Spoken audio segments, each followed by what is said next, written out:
Susipažinkit, čia yra Taso.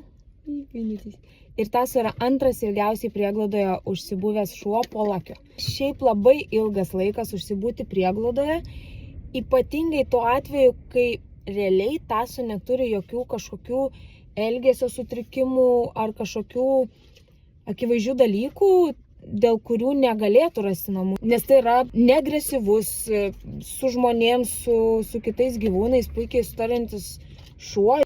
Gatvėje mes neturim problemų prasilenkiant su kitais šunimis. Nėra pasireiškinų kažkokie tokie dalykai, dėl kurių, tarkim, būna šunis, kad užsibūna prieglaudoj nebereikalo.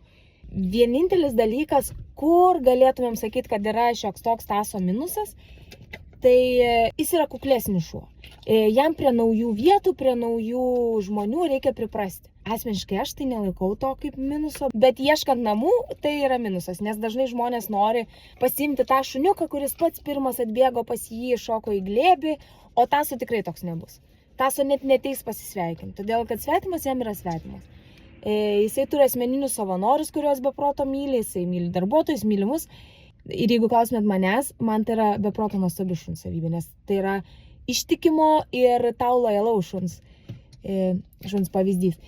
Taso istorija daugam skamba labai skaudžiai. Tai buvo šuo, kuris niekada neturėjo namų. Kartais gyvendavo aikštelį, kartais lauke, gatvėmis vaikščiojęs, tiesiog buvo toks tikras benamis šuo. Pradžia tikrai buvo pakankamai sunkoka, mes netgi esam turėję tokių situacijų, kai mes išeinam pasivaikščioti prie jūros, o jisai pagal savo seną tradiciją, jisai pizi ir išėjo. Ir mes galiausiai grįždami sutikom nutistų pliaže. Jis niekur nebėgo, jis tiesiog norėjo savarankiškai, jis norėjo eiti ten, kur jis norėjo. Tai tarkim šitą savybę Taso dar turi. Tai tarkim einant pasivaikščioti, mes jo nepaleidžiam, nes jeigu paleidi, tu nežinai, ar jisai atsišauks, ar atbėgs, ar neatbėgs pas tave. Gali nebėgti. Čia yra tas toks Taso minusas, bet šiaip iš tikrųjų, šiaip tai jisai sukalbamas.